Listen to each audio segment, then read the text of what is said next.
Shoutout po sa ating lahat at your service, Mr. Wildlife TV. Please do support and subscribe. Walang iba po ang ama ng Kalingap, Kuya Val Santos Matubang, Boss Kalingap Rav, at ating Ina Vlogs.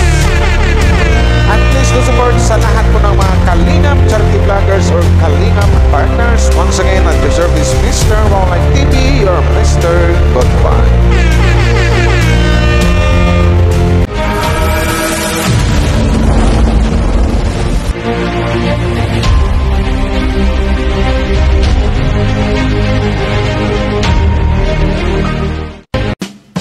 Shout out sa lahat ng buong Team Kalingap, Danjoy fans, hello po sa inyo Danjoy supporters.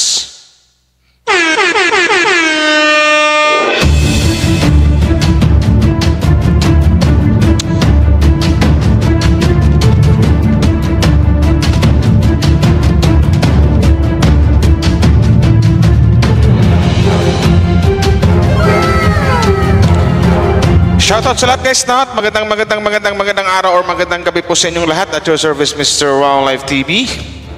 Hello po sa inyo, shoutout sa lahat ng mga Danjoy fans na mga andyan, na mga andyan, sa mga Jumcar at saka Itzy fans, may Chris fans, hello po sa inyo, mega love shoutout po. So another reaction po ang gawin po natin ngayon, no? Pero hindi naman to talaga, hindi naman issue.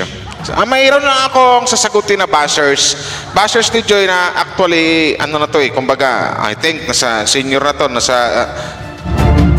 siguro mga 75 or siguro mga 60 plus years old na to. Pero hindi ko babastusin or ibaba something like that kasi nanatili pa rin yung respeto natin sa mga matatanda at dikit sa lahat respeto sa mga babae.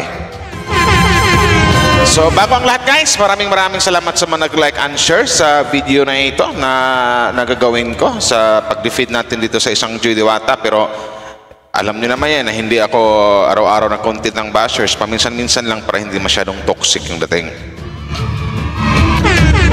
So ito kasi, meron lang akong ipakitang bashers dito. Nanay! Wow! Bagong lahat, maraming salamat sa nag-like and share, no? Suportahan po natin ang buong Team Kalingap, Kuya Val Santos Matubang, Kalingap Prab, Atid na Vlogs, Jack Tapia, at sa lahat po ng mga Kalingap reactors, Kalingap charity vloggers, sa lahat ng Kalingap partners, suportahan po natin. So Nanay Silong, no? Shoutout po sa inyo. So ito na nga po, hindi na makita ano po dito. Something like nasasagutin lang kita, something like that. So, yun pa yan.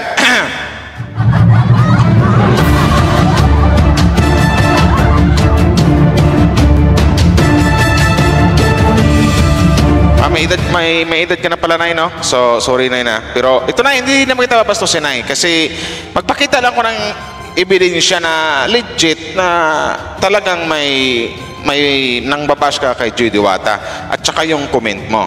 So ito na nga.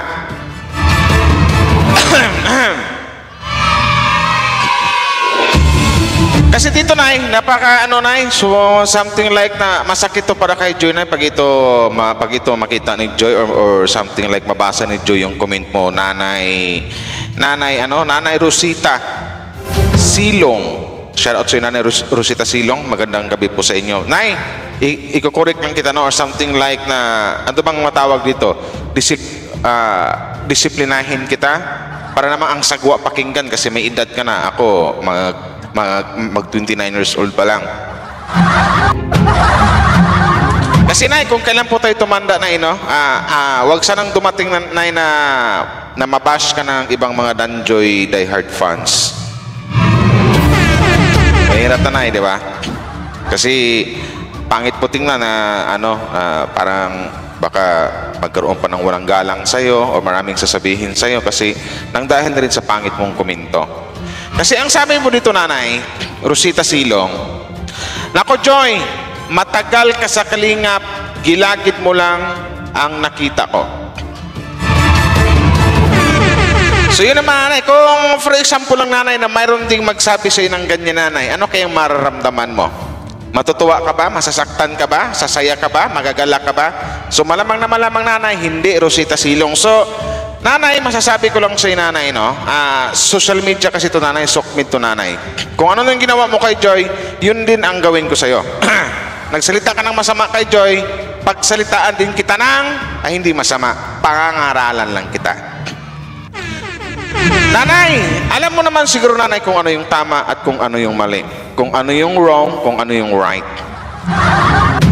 Pero dito kasi nanay, sa sinabi mo dito kay Joy na puro na lang gilagid ang nakikita, parang something like nang lait ka kay, talagang 100% nang lait ka kay Joy nanay. Kung for example nanay na mayroon ding mga lait sa'yo, ipagpalagay lang natin ay na may mga lait sa'yo nanay, di ba? Actually nanay, maganda pa dito yung nanay ni Joy kaysa sa'yo. Kung titingnan ko mga picture mo nanay, ang daming pwedeng ilait si nanay. Sa totoo lang, Nanay Rosita Silong. Bakit nakuha mong laitin si Joy ng ganyan? Nanahimik yung bata. Alam ko naman hindi mo kilala yan sa personal, di ba? Pero makagilagid ka naman kay Joy, wagas. Wag po ganun nanay. Kasi social media kasi ito nanay, baka hindi mo alam na yung sa comment mo maraming nakakabasa. Kung marami nakakabasa ng mga Danjoy fans, mga Kalinga fans, at magkaroon katuloy ng bashers, sasagutin ka at mabastos yung pagkatao mo, okay lang sana kung bata ka pa. Kung kasing edad mo si Joy, kaso parang apo mo na si Joy. Di ba? Ang pangit po tingnan nanay, at saka ang sagwa pakinggan. Ang sagwa talaga na, ang sagwa tingnan na 20 anyos ang nang bash, senior na. Parang, ano ba to? Parang nabaliktad ba ang mundo ngayon? Mga matatanda na yung mga dapat nating disiplinahin? Mga matatanda ba yung dapat nating i-educate sa mga ganito? Kasi itong mga klaseng komento nanay, mga ano ron to, so something like na mga batang tambay, sabihin natin mga batang adik ang makapagkomintang ganito. Pero ikaw nanay, sa edad mo, kaya nga lagi kong sinasabi nanay, ibagay nyo naman sa edad nyo, sa pagkatanda nyo, yung mga pinagsasabi nyo. Huwag mong sabihin sa akin, bastos ako nanay. Hindi po ako bastos nanay. Ini-educate lang kita. Hindi naman kita minumura dito, di ba? Hindi kita pinapahiya. Pinapakilala lang kita sa mga Danjoy fans dito sa Kalingap. Nasabihin mo nga, ano to? Nako Joy, matagal ka sa Kalingap, gilagid mo lang ang nakita ko. So something like nang lait ka, nang asar ka sa isang judiwata. Paano? Ipagpalagay natin nanay, may sumabit sa leg ko. Baliktarin natin ang sitwasyon. Ikaw ang pagsabihan ng ganyan. Ikaw yung lalaitin, ikaw yung something like babastusin, ikaw yung aasarin. Matutuwa ka kaya? Nasa ganyang edad mo, mayroon pang nangaasar at mayroon pang nang bastos or mayroon pang nang lait sa'yo.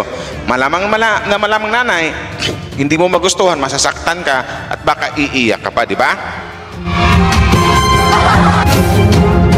Kaya ng kanta ni nanay, nung namayapang si Rico G. Puno, kung ano ang di mo gusto, wag gawin sa iba. Yun yung nanay.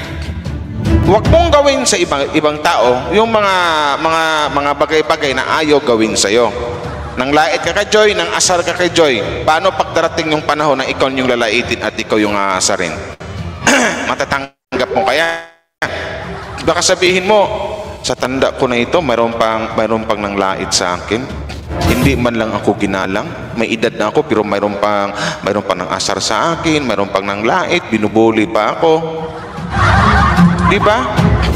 Ang pangit ng nanay.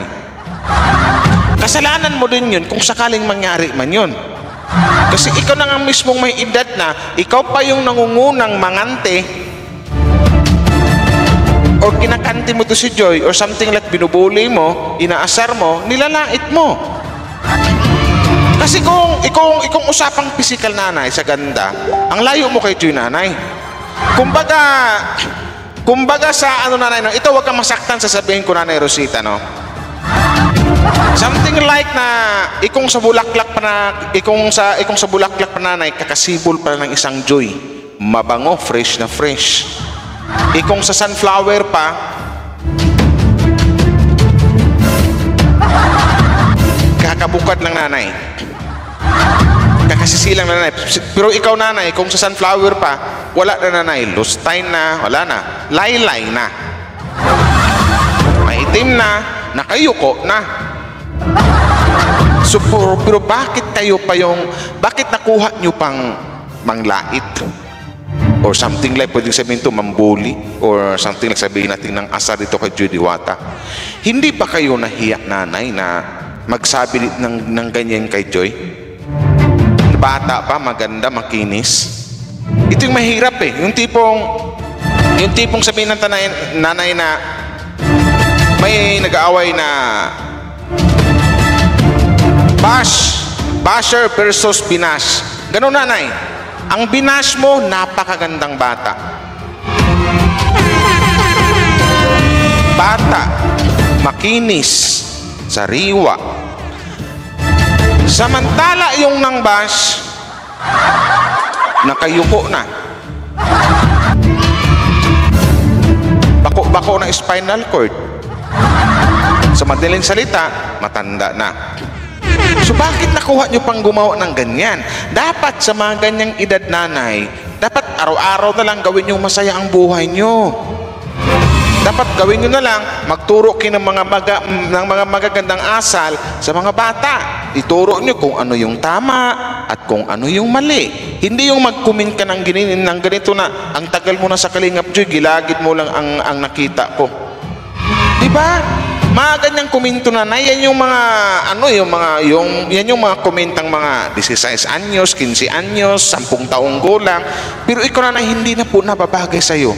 Napakasagwa po talaga tingnan na isang matanda magkukomentang ganyan. Huwag mong sabihin bastos ako nanay. Pinangaralan lang po kita. Parang ang sagwa na rin pakinggan. Ako yung medyo bata-bata, ako po yung nangangaral. Parang ako po yung magdisiplina ngayon sa mga matatanda na nang babas kay Joy Diwata. Huwag naman ganun nanay. Huwag mo kalimutan nanay yung social media to. Yung comment mo, maraming makabasa niyan. Huwag mo sabihin wala akong respeto sa mga tanda. Malaki po ang respeto ko sa mga matatanda at mga babae. Ang tanong ko nanay sa'yo, may respeto ka ba sa kapwa-tao mo? Sa comment mo pa lang, masasagot ko na, wala kang respeto. So wag ganun nanay. Kung gusto mong respetuhin ka, kung gusto mong galangin ka, gumawa ka ng mabuti, gumawa ka ng maayos, rumispeto ka muna sa iba, lalong-lalo na sa mga nakakabata sa'yo. Kasi ang pangit mo tingnan nanay na kami pa mismo yung medyo bata-bata pa ang mangaral sa inyo. Baliktad na. Imbis na kayo ang dapat gumawa niyan. Oy, Nining! Oy, Tudong! Ay, Ining Utoy! Abay, mali yung mga ginagawa nyo. Ay, huwag kayo magagalit si Lord. Magagalit si God. Dapat kayo yung magsabi ng ganyan, pero wala. Nabaliktad na ngayon, nanay. Huwag po ganun. Nakakahiya po. Paano nanay kung malaman ng mga anak mo? Kung malaman ng mga apo mo, kung malaman ng mga kapatid mo, uy, bakit aray Rosita nang babas ka at bakit ang dami nang babas to sa'yo? Madadamay lang po sila sa kahihiyan ng dahil sa kuminto mo nanay. Diba? Paano kung mangyari yun? Diba nakakahiya? Baka ikahiya ka ng anak mo o ikakahiya ka ng apo mo. Kasi sa sukmid ka pa talaga nagkakalat, sa social media ka pa nakapagsabi ng ganyan. Enjoy, matagal ka na sa Kalingap, gilagid mo lang ang nakita ko, di ba? Something like na, oy, anong nangyari nanay? Ang gawin mo nanay, every Sunday, alas 5 ng hapon o alas 6 ng hapon, magsimba po tayo. Mangumpisal, manghingi ng tawad, habang may panahon pa. Wag yung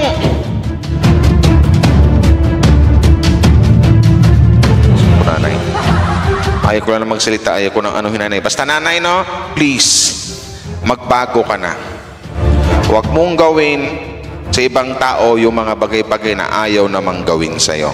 Tandaan mo nanay, mayroong nagre-react or mayroong defender si Joy Diwata. At isa na ako doon. Okay nanay, ulitin ko lang, hindi po kita binabastos dito, tinuturuan lang po kita. Or iwasan mo na nanay magkuminto ng ganito kasi concern ang po ko sa inyo, nagmamalasakit ang po ko sa inyo. Ayaw ko pong magkaroon kayo ng maraming bashers or maraming kalaban dito sa Sokmed or dito sa social media kasi hindi na po nababagay sa inyo. At ang sagwa, tingnan na kung kailan kayo tumanda, nagkaroon kayo ng maraming bashers. Sana all. Diba? Sila nanay. Shout out sa iyo, Nanay Rosita Silong. Ulitin ko, hindi kita binabasto sa pinapangaralan lang po kita. Kung ano yung tama at kung ano yung mali. Walang ginawang mali sa iyo si Joy Diwata. Hayaan mo siya. Huwag mong pakialaman. Kung sino yung gusto mo, kung sino yung bet mo, doon ka. Kung hindi mo bet si Joy, lumayas ka. Lumisan ka. Chupi, chupi, chupi, chupi. Okay. Nanay. Mabait pa ko yung nanay. So maraming salamat po sa lahat ng mga Danjoy Natics dyan, sa mga Danjoy fans. Mega love shoutout po sa inyo. Maraming salamat sa mga nag-like and share. Thank you and mag-ingat po tayong lahat. Shoutout sa buong Team Kalingap.